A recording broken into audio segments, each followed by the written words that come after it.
Good morning, GraceHill. Yaku did an excellent service on Sunday preaching from Ephesians 5 verse 15 to 17.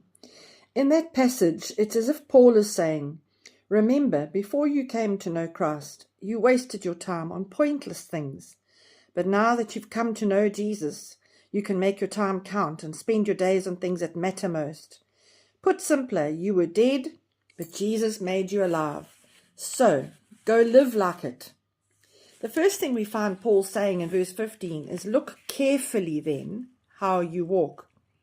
The Greek word for carefully means to diligently and accurately search for something.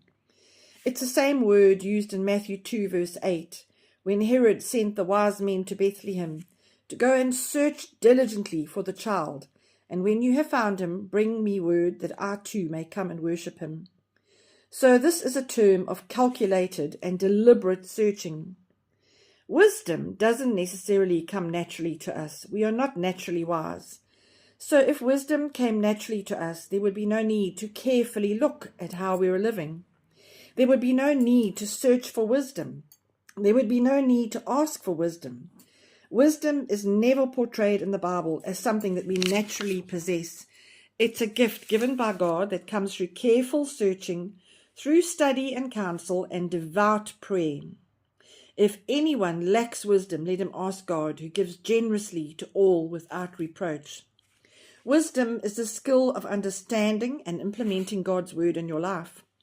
It's the ability to skillfully and rightfully navigate life in a God-honoring way. Wisdom is skill in the art of godly living. The Hebrew word for wisdom is hakmah, the same word used to describe two men, Bezalel and Oholiab, in Exodus 31, where God told Moses that he called these two men, filled them with his spirit, and gave them the intelligence and ability, hakmah, to be expert craftsmen to build the tabernacle. The phrase making the best of your time is the Greek word exaggerazo.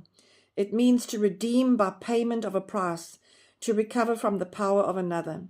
It's the same word used by Paul in Galatians 3 verse 13. Christ has redeemed us from the curse of the law.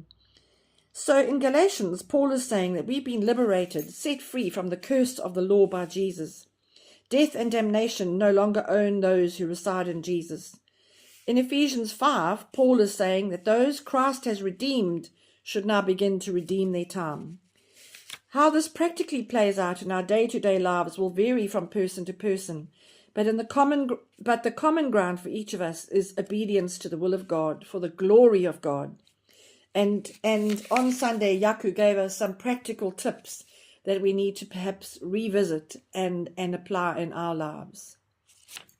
I wish you a wonderful week ahead.